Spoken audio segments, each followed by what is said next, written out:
Hi friends, welcome to Pendems kitchen. ఈరోజు వీడియోలో ఇంట్లో ఇడ్లీ పిండి కానీ, వడపిండి కానీ, దోశ పిండి కానీ ఇవేమీ లేనప్పుడు కూడా అప్పటికప్పుడే పెద్దగా కష్టపడకుండా ఇలా స్పాంజ్ లాంటి ఇడ్లీని, అలాగే క్రిస్పీగా వడల్ని, దోశని, దీంతో పాటుగా గుంత పొంగనాలను కూడా ఎలా ప్రిపేర్ చేసుకోవచ్చో చూపించబోతున్నాను. ఇవన్నీ ప్రిపేర్ చేసుకోవడానికి పెద్దగా టైం పట్టదు, చాలా ఈజీగా ప్రిపేర్ చేసుకోవచ్చు అండ్ టేస్ట్ కూడా చాలా బాగుంటాయి. ఈ వీడియో చూసే ప్రతి ఒక్కరికి కూడా ఈ రెసిపీస్ అన్నీ కూడా ఉపయోగపడతాయి. సో తప్పకుండా వీడియో మొత్తాన్ని చూసి మీరు కూడా ట్రై చేయండి. ఫస్ట్ అయితే నేను ఈ మెత్తటి స్పాంజ్ ఇడ్లీని ఎలా ప్రిపేర్ చేసుకోవాలో చూపిస్తాను. మిక్సీ జార్ని తీసుకొని ఇందులోకి 1 కప్పు లావుగా ఉండే అటుకుల్ని వేసుకోవాలి. ఈ అటుకుల్ని కొంచెం లైట్గా పౌడర్ లాగా గ్రైండ్ చేసుకోండి. మరి మెత్తటి పౌడర్ లాగా కాకుండా చూసారా, ఇలా కొంచెం బరకగా గ్రైండ్ చేసుకోవాలి. ఈ అటుకుల పొడిని ఒక గిన్నెలోకి వేసుకొని నెక్స్ట్ ఇందులోకి 1 కప్పు పెరుగును వేసుకోండి. మీరు వీటన్నింటిని కొలుచుకోవడానికి ఒక గిన్నెని కానీ గ్లాసుని కానీ సెట్ చేసుకొని సేమ్ కొలతతో తీసుకోవాలన్నమాట. అప్పుడే మీకు ఇడ్లీలు పర్ఫెక్ట్గా వస్తాయి. ఈ అటుకుల పొడి అలాగే పెరుగంతా కూడా చక్కగా కలిసే విధంగా కలిపేసుకొని ఈ గిన్నెని పక్కన పెట్టేసుకోండి. నెక్స్ట్ ఇప్పుడు ఇంకొక గిన్నెని తీసుకొని ఇందులోకి సేమ్ కప్పుతోటి 1.5 కప్పుల ఇడ్లీ రవ్వను వేసుకోండి. ఈ ఇడ్లీ రవ్వని శుభ్రంగా 3-4 సార్లు కడిగేసి ఆ నీళ్ళన్నీ కూడా తీసేసి అలాగే ఇందులో ఉన్న ఎక్స్ట్రా నీళ్ళన్నీ కూడా ఇలా గట్టిగా పిండేసి ఈ ఇడ్లీ రవ్వని ఈ అటుకుల మిశ్రమంలోకి వేసుకోవాలి. ఇడ్లీ రవ్వలో నీళ్లు వేసిన వెంటనే మీరు కడిగేశారనుకోండి, నీళ్ళతో పాటుగా రవ్వ వెళ్ళిపోతుంది అనమాట. ఒక 5 నిమిషాల పాటు అలా వెయిట్ చేసి రవ్వ అంతా కూడా నీళ్ళ అడుగు భాగానికి వెళ్ళిపోయిన తర్వాత నీళ్ళను వంచేసుకొని క్లీన్ చేసుకోవాలి. సో ఈ విధంగా రవ్వలో ఉన్న ఎక్స్ట్రా నీళ్ళన్నీ కూడా పిండేసి ఈ గిన్నెలోకి వేసుకున్న తర్వాత ఇందులోకి రుచికి సరిపడా ఉప్పును వేసుకోండి. అలాగే ఇందులోనే 1 కప్పు వరకు నీళ్ళను వేసుకొని కలుపుకోండి. ముందే చెప్పాను కదా, వీటన్నిటిని కొలుచుకోవడానికి ఒకే గిన్నెని సెట్ చేసుకోండి. అప్పుడే మీకు ఇడ్లీ నేను చూపించబోయే విధంగా పర్ఫెక్ట్గా వస్తాయి అన్నమాట. 1 కప్పు నీళ్ళను వేసుకొని కలుపుకున్న తర్వాత చూసారా, ఇలా కొంచెం గట్టిగా ఉంటుంది. ఇప్పుడు ఇందులోకి ఇంకొక కప్పు నీళ్ళను వేసుకొని కలుపుకోవాలి. టోటల్గా ఇప్పటికి 2 కప్పుల నీళ్ళను వేసుకున్నాము. నీళ్ళను వేసుకున్న తర్వాత మనకి ఇడ్లీ రవ్వ అనేది కొంచెం ఉండలుగా అనిపిస్తుంది అనమాట. గరిటతో కలపడం అయితే కొంచెం కష్టంగా ఉంటుంది. అందుకని చేత్తోనే ఈ ఉండల్ని ఇలా చక్కగా నలుపుకుంటూ ఉండలేమీ లేకుండా ఈ రవ్వని చక్కగా కలిపేసుకోవాలి. సో ఇలా కలిపేసుకొని మూత పెట్టేసి ఒక్క 20 నిమిషాల పాటు ఈ ఇడ్లీ రవ్వని నానబెట్టుకోవాలి.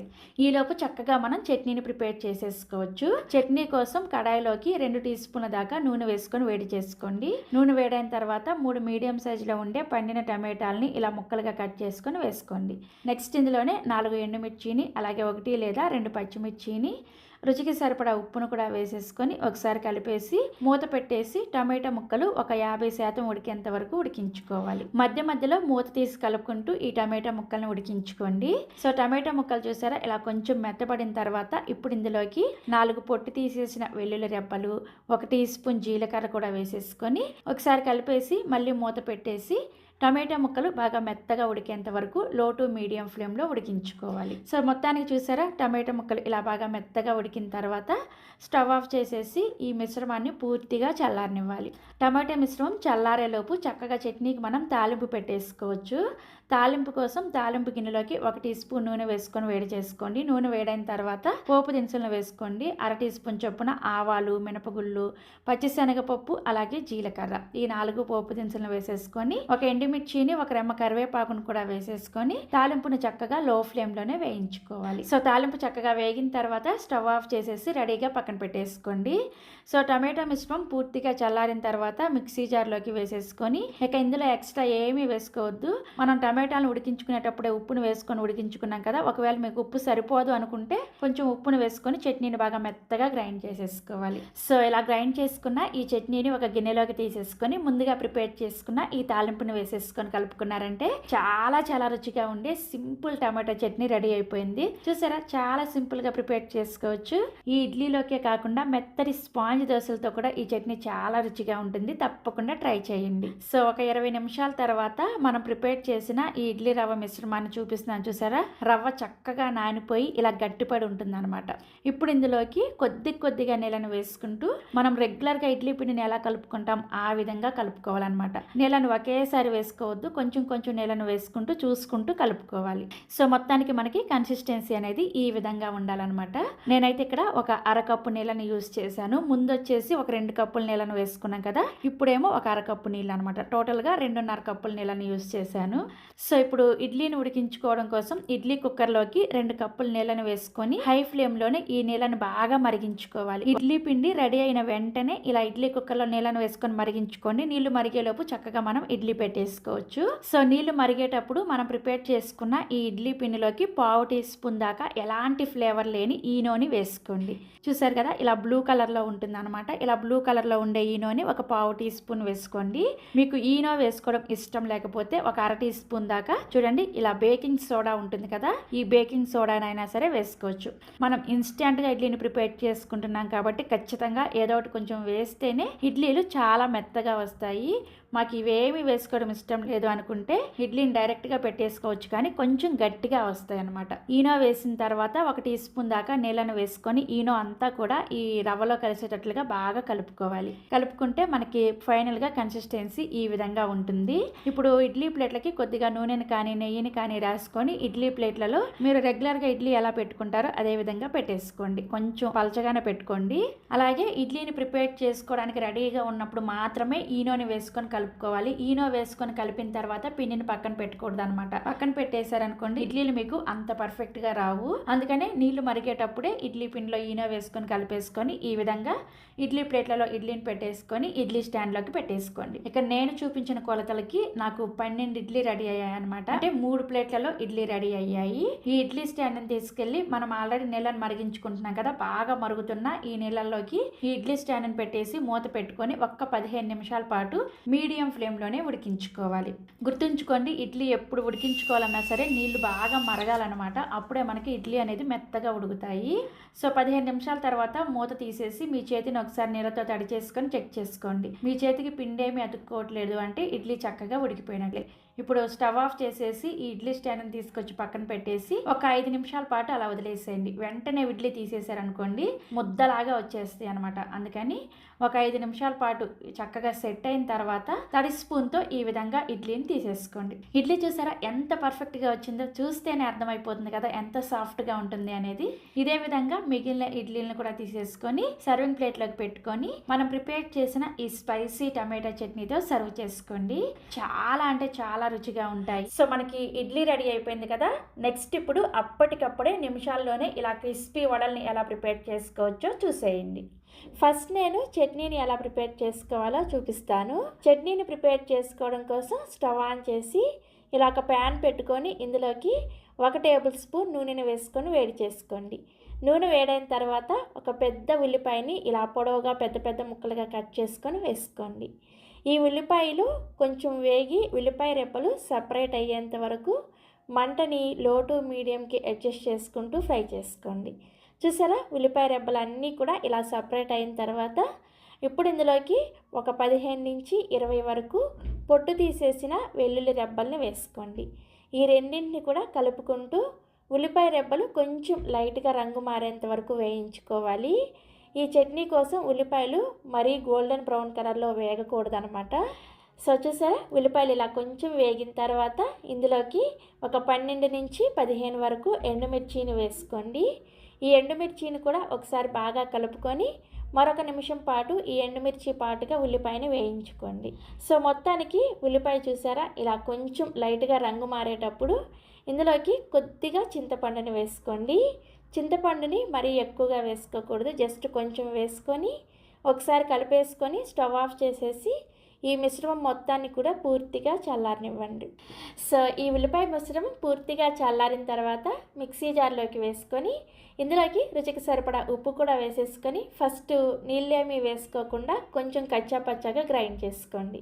చూసారా, చట్నీని ఇలా ఫస్ట్ గ్రైండ్ చేసుకున్న తర్వాత ఇప్పుడు ఇందులోకి చట్నీని గ్రైండ్ చేసుకోవడానికి అవసరమైన నీళ్ళని ఒకేసారి కాకుండా కొంచెం కొంచెం వేసుకుంటూ చట్నీని బాగా మెత్తగా గ్రైండ్ చేసుకోండి. సో ఇక్కడ నేను మీకు చట్నీ గ్రైండ్ చేసిన తర్వాత చూపిస్తున్నాను. చూసారా, ఇలా బాగా మెత్తగా గ్రైండ్ చేసేసుకొని ఈ చట్నీని ఒక గిన్నెలోకి తీసుకొని రెడీగా పక్కన పెట్టుకోండి. నెక్స్ట్ ఇప్పుడు ఈ చట్నీకి తాలింపు పెట్టుకోవడం కోసం స్టవ్ మీద ఇదే ప్యాన్ పెట్టేసుకొని ఇందులోకి 1 టేబుల్ స్పూన్ నూనె వేసుకొని వేడి చేసుకోండి. నూనె వేడైన తర్వాత ఇందులోకి 1/2 టీ స్పూన్ చొప్పున పోపు దినుసులను వేసుకోండి. మినపప్పు, ఆవాలు, పచ్చిశనగపప్పు, అలాగే జీలకర్ర ఇవన్నీ వేసుకొని వీటిని లో ఫ్లేమ్లోనే కొద్దిగా వేయించుకోవాలి. సో మనకి తాలింపు గింజలు చక్కగా వేగిన తర్వాత ఇందులోకి ఒక రెమ్మ కరివేపాకును కూడా వేసుకొని ఈ తాలింపును చక్కగా ఫ్రై చేసేసుకొని ఈ చట్నీలో వేసుకొని కలుపుకోండి. అంతే, మీరు కావాలంటే తాలింపులో ఎండుమిర్చిని కూడా వేసుకోవచ్చు. సో ఇలా చక్కగా తాలింపు వేసుకొని కలుపుకొని ఈ చట్నీని మీరు ఇప్పుడు మనం ప్రిపేర్ చేసుకోబోతున్న ఈ వడల్లోకైనా లేదంటే మీరు రెగ్యులర్గా ప్రిపేర్ చేసుకునే ఏ బ్రేక్ఫాస్ట్ అయినా సరే సర్వ్ చేసుకోవచ్చు. చాలా సింపుల్గా చేసుకోవచ్చు. టేస్ట్ అయితే చాలా చాలా బాగుంటుంది. తప్పకుండా ట్రై చేయండి. సో మనకి చట్నీ రెడీ అయిపోయింది కదా. ఇప్పుడు వెంటనే వడల్ని ఎలా ప్రిపేర్ చేసుకోవాలో చూపిస్తాను. ఈ వడలను ప్రిపేర్ చేసుకోవడం కోసం మిక్సీ జార్లోకి 1 కప్పు బొంబాయి రవ్వని వేసుకోండి. దీన్నే ఉప్మా రవ్వ, సూజీ అని కూడా అంటారు. నెక్స్ట్ ఇందులోకి 1/2 కప్పు కొంచెం లావుగా ఉండే అటుకులను వేసుకోండి. మీ దగ్గర ఒకవేళ లావుగా ఉండే అటుకులు లేకపోతే పల్చటి అటుకులు అయితే 1/2 కప్పు వేసుకోండి. లావు అటుకులు అయితే 1/2 కప్పు వేసుకుంటే సరిపోతుంది. సో ఇలా అటుకుల్ని వేసుకున్న తర్వాత ఈ రవ్వని, అటుకుల్ని కొంచెం మెత్తగా గ్రైండ్ చేసుకోండి. వీలైనంత మెత్తగా గ్రైండ్ చేసుకోండి. మరీ మెత్తటి పౌడర్ లాగా గ్రైండ్ అవ్వదనమాట, కొంచెం బరకగానే ఉంటుంది. సో ఈ విధంగా గ్రైండ్ చేసుకున్న ఈ రవ్వ, అటుకుల మిశ్రమాన్ని ఒక గిన్నెలోకి వేసుకోండి. నెక్స్ట్ ఇందులోకి మీరు ఏ కప్పుతో అయితే రవ్వని తీసుకున్నారో అదే కప్పుతోటి 1 కప్పు కొద్దిగా పులిసిన పెరుగుని వేసుకోండి. మరీ ఫ్రెష్ పెరుగు అయినా కానీ టేస్ట్ బాగోదు, అలాగని మరీ ఎక్కువగా పులిసిపోయిన పెరుగు అయినా కానీ టేస్ట్ అంతగా బాగోదు. అందుకని కొంచెం పులిసిన పెరుగును వేసుకోండి. తర్వాత ఇందులోకి రుచికి సరిపడా ఉప్పును కూడా వేసేసుకొని ఈ రవ్వలో పెరుగు అలాగే ఉప్పు అంతా కూడా చక్కగా కలిసేటట్లుగా కలుపుకోండి. చూసారా, ఈ విధంగా కలుపుకున్న తర్వాత దీని మీద మూత పెట్టేసి 5 నిమిషాల పాటు ఈ రవ్వని పక్కన పెట్టేసుకోండి. రవ్వ అనేది పెరుగులో చక్కగా నానుతుంది అనమాట. సో 5 నిమిషాల తర్వాత మూత తీసి చూస్తే చూసారా, మనకి రవ్వ చక్కగా పెరుగును పీల్చేసుకొని ఇలా కొంచెం గట్టిపడుతుంది. ఇప్పుడు ఇందులోకి మనకి వడలు మంచి టేస్టీగా రావడం కోసం ఒక మీడియం సైజులో ఉండే బంగాళదుంపని ముందుగానే ఉడికించేసి పైన తొక్క తీసి తీసుకున్నాను. ఈ బంగాళదుంపని చేత్తోనే బాగా మెత్తగా మ్యాష్ చేసుకుంటూ ఈ రవ్వ మిశ్రమంలోకి వేసుకోండి. వేసుకొని ఈ బంగాళదుంప అంతా కూడా రవ్వ మిశ్రమంలో కలిసేటట్లుగా బాగా కలుపుకోవాలి. ఎక్కడా కూడా ముక్కలు, గడ్డలు లేకుండా బాగా మెత్తగా కలుపుకోండి. ఇలా బంగాళదుంపని వేసుకోవడం వల్ల వడలు టేస్టీగా వస్తాయి. అంతేకాకుండా మనకి ఇవి నూనెలో వేసినప్పుడు విడివిడిగా అయిపోకుండా బైండింగ్గా కూడా యూజ్ అవుతుంది అన్నమాట. సో చూసారా, ఇలా ముక్కలు, గడ్డలు లేకుండా కలుపుకున్న తర్వాత ఇప్పుడు ఇందులోకి ఒక మీడియం సైజులో ఉండే ఉల్లిపాయని ఇలా చిన్న చిన్న ముక్కలుగా కట్ చేసుకొని వేసుకోండి. నెక్స్ట్ ఇందులోనే 2 లేదా 3 పచ్చిమిర్చిని కూడా చిన్న ముక్కలుగా కట్ చేసుకొని వేసుకోండి. అలాగే 1 ఇంచి అల్లం ముక్కలు, 2 రెమ్మల కరివేపాకును కూడా కొంచెం చిన్న చిన్న ముక్కలుగా కట్ చేసుకొని వేసుకోండి. నెక్స్ట్ ఇందులోకి కొద్దిగా సన్నగా తరిగిన కొత్తిమీర, అలాగే 1 అర టీ స్పూన్ దాకా జీలకర్ర, 1/2 టీ స్పూన్ దాకా వంట సోడాని వేసుకోండి. వంట సోడాని మరీ ఎక్కువగా వేసేసుకున్నారంటే వడలు నూనెను ఎక్కువగా పీల్చేస్తాయి. అదే తక్కువగా వేసుకున్నారంటే వడలు కొంచెం గట్టిగా వస్తాయి అన్నమాట. కరెక్ట్గా 1/2 టీ స్పూన్ వంట సోడా వేసుకుంటే సరిపోతుంది. ఈ వంట సోడా మీద జస్ట్ 1 టేబుల్ స్పూన్ అనే నీళ్ళను మాత్రమే వేసుకొని వంట సోడా పిండిలో కలిసేటట్లుగా బాగా కలుపుకోండి. ఇక్కడ మీరు గమనించారంటే మనం ఎక్కడ కూడా నీళ్ళు అనేది వాడలేదు. జస్ట్ మనం ఈ వంట సోడా కరగడం కోసం మాత్రమే 1 టేబుల్ స్పూన్ నీళ్ళని వేసుకున్నాం, అంతే కదా. సో నీళ్ళని మాత్రం అస్సలు ఎక్కువగా వేసుకొని ఈ పిండిని కనుక పలచగా చేసుకున్నారంటే మీకు వడలు రావు. అందుకని జాగ్రత్తగా పిండిని కలుపుకోండి. చూసారా, ఇలా చక్కగా పిండిని కలుపుకున్న తర్వాత మనకి పిండి కన్సిస్టెన్సీ అనేది ఈ విధంగా వడ చేసుకోవడానికి వీలుగా ఉండాలన్నమాట. ఒకవేళ పొరపాటున మీకు ఏమైనా పిండి లూజ్ అయితే ఇందులోకి 2 టేబుల్ స్పూన్ల దాకా బియ్య పిండిని వేసుకొని కలుపుకోవచ్చు. అదే గట్టిగా అనిపిస్తే 1 టేబుల్ స్పూన్ వరకు నీళ్ళని వేసుకొని కలుపుకోండి. సో మొత్తానికి మనకి వడ వేసుకోవడం కోసం పిండి రెడీ అయిపోయింది. ఇప్పుడు ఈ వడల్ని ఫ్రై చేసుకోవడం కోసం స్టవ్ మీద కడాయిలోకి డీప్ ఫ్రైకి సరిపడా నూనెను పోసుకొని వేడి చేసుకోండి. ఈ నూనె బాగా వేడిగా ఉన్నప్పుడు మంటను మీడియం ఫ్లేమ్లోకి పెట్టుకొని మీకు అలవాటు ఉంటే ఈ వడల్ని చేత్తో వత్తుకొని ఈ విధంగా నెమ్మదిగా నూనెలోకి వేసుకోండి. అదే కొత్తగా నేర్చుకుంటున్న వాళ్ళైతే టీ స్టైనర్ని కొద్దిగా నీళ్ళతో తడుపుకొని ఈ టీ స్టైనర్ మీద కొద్దిగా పిండి ముద్దను పెట్టి ఈ విధంగా వడ షేప్లో చేసుకొని మధ్యలో ఇలా చక్కగా హోల్ పెట్టేసి నెమ్మదిగా ఇలా నూనెలోకి వదిలారంటే చక్కగా మనకి వడ షేప్ వచ్చేస్తుంది అనమాట. అలాగే మీరు అరిటాకు మీద కూడా ఈ వడలను ఒత్తుకోవచ్చు. సో అరిటాకును కూడా కొద్దిగా తడి చేసుకొని కొద్దిగా మనం ప్రిపేర్ చేసిన ఈ వడపిండిని పెట్టుకొని ఈ విధంగా చక్కగా చేత్తో ఒత్తేసుకొని మధ్యలో హోల్ పెట్టేసుకొని ఈ వడని నెమ్మదిగా నూనెలోకి వేసుకోండి. మీరు కావాలంటే ప్లాస్టిక్ కవర్ మీద కూడా చేసుకోవచ్చు.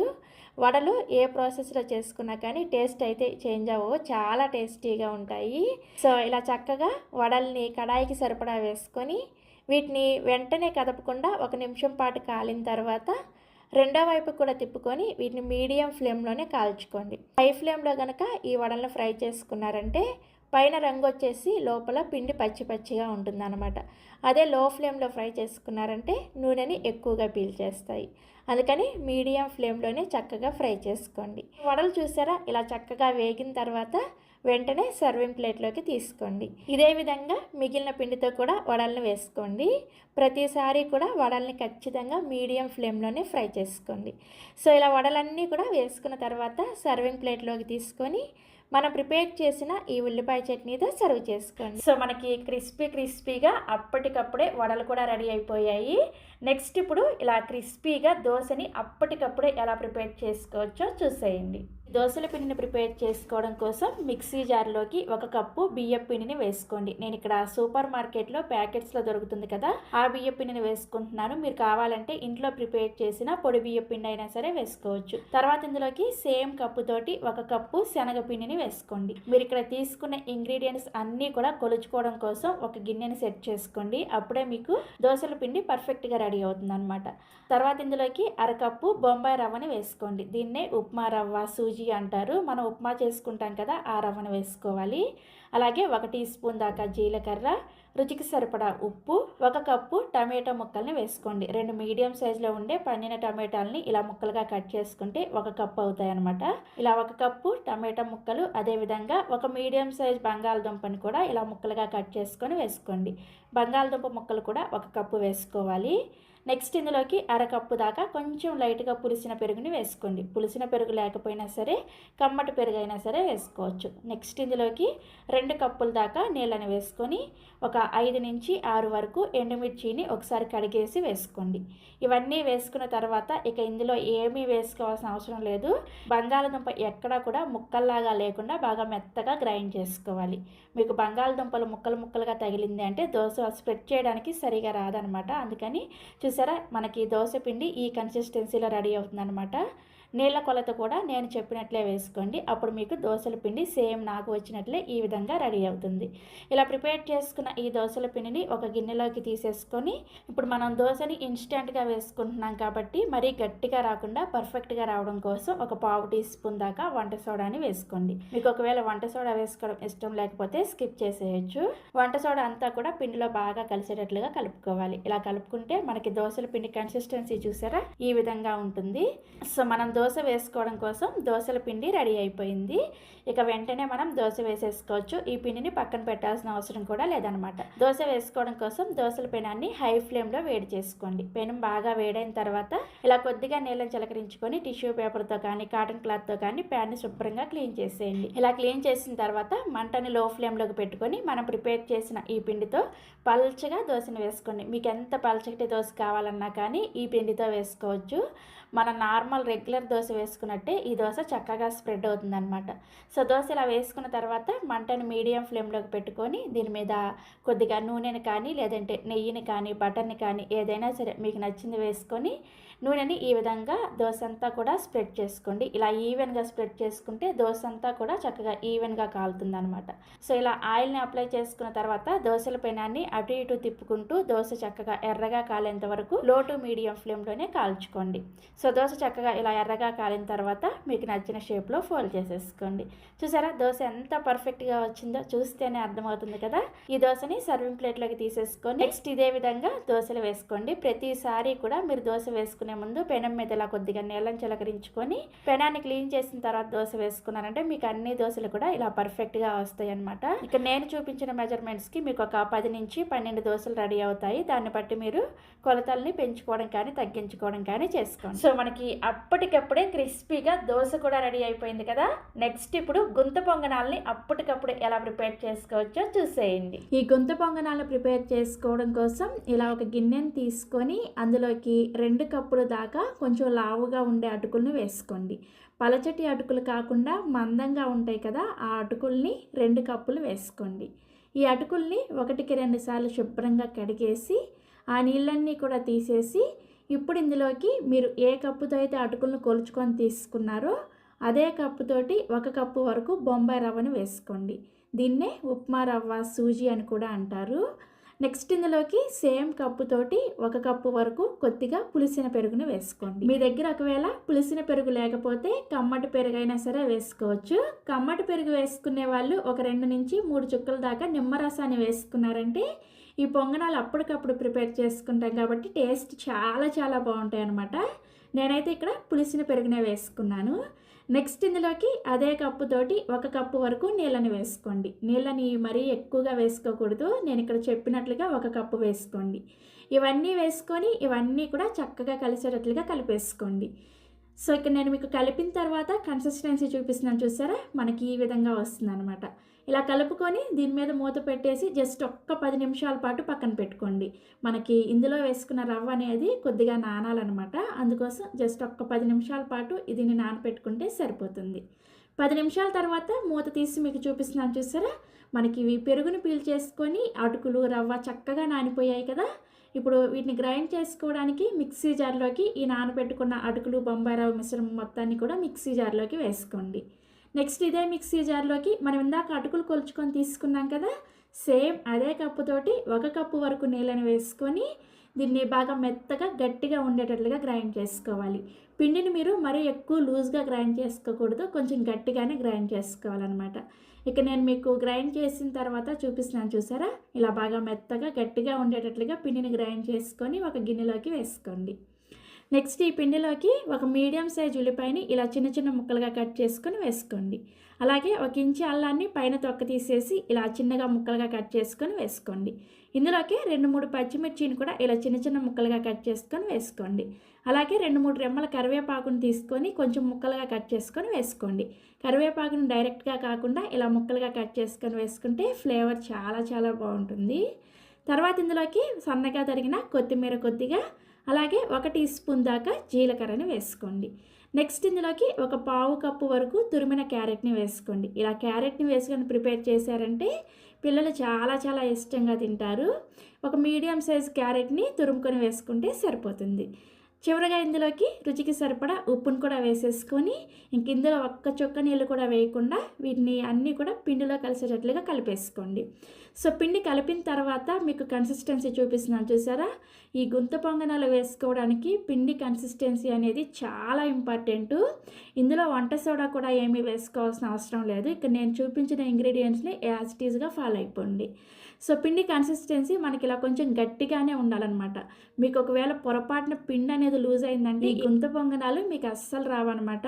అందుకని పిండిని జాగ్రత్తగా ఇలా కొంచెం గట్టిగానే ప్రిపేర్ చేసుకోండి. సపోజ్ మీకు ఒకవేళ పిండి పొరపాటున పలచగా అయిందనుకోండి, కంగారేం పడొద్దు.